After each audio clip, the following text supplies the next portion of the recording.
নবী মুহাম্মদুর রাসূলুল্লাহ সাল্লাল্লাহু আলাইহি ওয়াসাল্লাম প্রতি দুরূদ পাঠ করলে কি ফজিলত, নবী মুহাম্মদুর রাসূলুল্লাহ সাল্লাল্লাহু আলাইহি ওয়াসাল্লাম প্রতি দুরূদ পাঠ করলে কি লাভ হবে, এই বিষয়টা জানা অতীব জরুরি মনে করেছি, ঠিক কিনা? আমরা দুরূদ পড়তে চাই না, রাসূলের প্রেম রাসূলের মহব্বত ভিতরে লালিত করতে চাই না। রাসূলের প্রেম ছাড়া, রাসূলের মহব্বত ছাড়া কোন একজন মানুষ নিজেকে মুমিন হিসেবে দাবি করা কখনো সম্ভব নয়। নবী মুহাম্মদুর রাসূলুল্লাহ সাল্লাল্লাহু আলাইহি ওয়াসাল্লাম বলেছেন, মান সাল্লা আলাইয়া মাররাতান সাল্লাল্লাহু আলাইহি ওয়াসাল্লাম আশারা, মান সাল্লা আলাইয়া মাররাতান, যদি কোন ব্যক্তি একবার আমার প্রতি দুরূদ পাঠ করে, সাল্লাল্লাহু আলাইহি ওয়াসাল্লাম আশারা, আল্লাহ সুবহানাহু ওয়া তাআলা তার প্রতি 10টি রহমত নাযিল করেন। সুবহানাল্লাহ। 10টি মাগফিরাত আল্লাহ সুবহানাহু ওয়া তাআলা তার উপর বহন করেন। 10টি গুনাহ খাতা আল্লাহ সুবহানাহু ওয়া তাআলা তার থেকে মোচন করে দেন, maaf করে দেন। সুবহানাল্লাহ। তাহলে আমরা জানলাম আল্লাহর হাবিব মুহাম্মদুর রাসূলুল্লাহ সাল্লাল্লাহু আলাইহি ওয়াসাল্লাম প্রতি কোন ব্যক্তি যদি একবার যদি দুরূদ পাঠ করে, মান সাল্লা আলাইয়া মাররাতান, একবার যদি দুরূদ পাঠ করে, আল্লাহ সুবহানাহু ওয়া তাআলা তার উপরে 10টি রহমত নাযিল করবেন। 10টি গুনাহ আল্লাহ সুবহানাহু ওয়া তাআলা তার থেকে মোচন করে দেবেন, ক্ষমা করে দেবেন। 10টি মর্যাদার আসন আল্লাহ সুবহানাহু ওয়া তাআলা তার উপরে বর্ধিত করবেন। সুবহানাল্লাহ। এজন্য আমরা যখনই সময় পাবো সর্বদাই সব সময় রাসূলের প্রতি দুরূদ পাঠ করার চেষ্টা করো, ইনশাআল্লাহ। একটি প্রশ্ন জাগে, সবচেয়ে ছোট দুরূদ কোনটা? আমরা বড় বড় দুরূদ অনেকেই পড়তে পারি না, বড় বড় দুরূদ অনেকেই জানি না।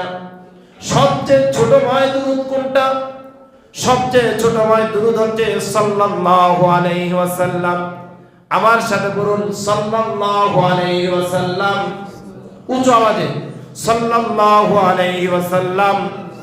এই দুরূদটা যদি আপনি পাঠ করেন, এই দুরূদটা যদি শুধুমাত্র আপনি যদি বারবার জপেন, আল্লাহ সুবহানাহু ওয়া তাআলা আপনার প্রতি 10টি রহমত নাযিল করবেন। 10টি গুনাহ আল্লাহ সুবহানাহু ওয়া তাআলা আপনার থেকে maaf করে দেবেন। 10টি মর্যাদার আসন আল্লাহ সুবহানাহু ওয়া তাআলা আপনার উপরে বর্ধিত করবেন। সুবহানাল্লাহ। দুরূদ পড়লে লাভ হবে কি? আরেকটি হাদিস আমার স্মরণে চলে আসলো। প্যারা হাবিব মুহাম্মদুর রাসূলুল্লাহ সাল্লাল্লাহু আলাইহি ওয়াসাল্লাম বলেছেন, ইন্না আউওয়ালান নাস আকসারুহুম ইয়াওমাল কিয়ামাতি আলাইয়া সালাহ।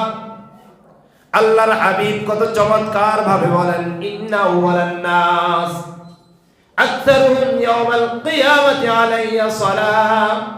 যারা বেশি বেশি করে, অধিক হারে আমার প্রতি দুরূদ পাঠ করে, কিয়ামতের ময়দানে, জান্নাতে, হাসরে, মিজানে আমি নবী মুহাম্মদুর রাসূলুল্লাহ সাল্লাল্লাহু আলাইহি ওয়াসাল্লাম যেখানে থাকবো, আমার ওই উম্মত আমার সাথে সাথে সেখানে থাকবেন। সুবহানাল্লাহ।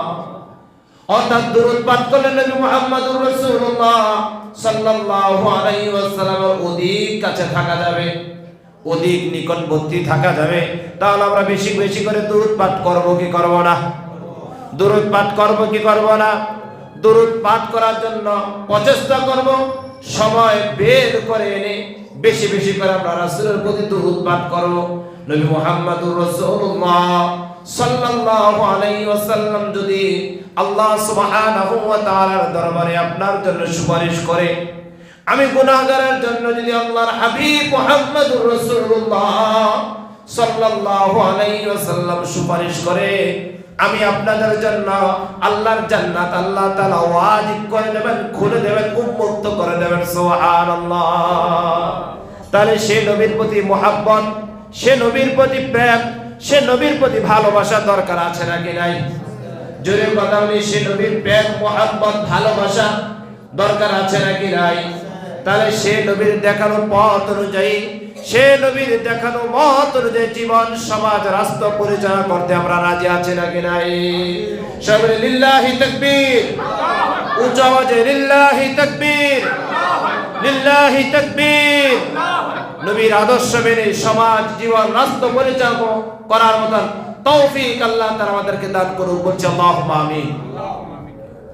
আমরা বলছিলাম পৃথিবীতে সফল মানুষ কারা?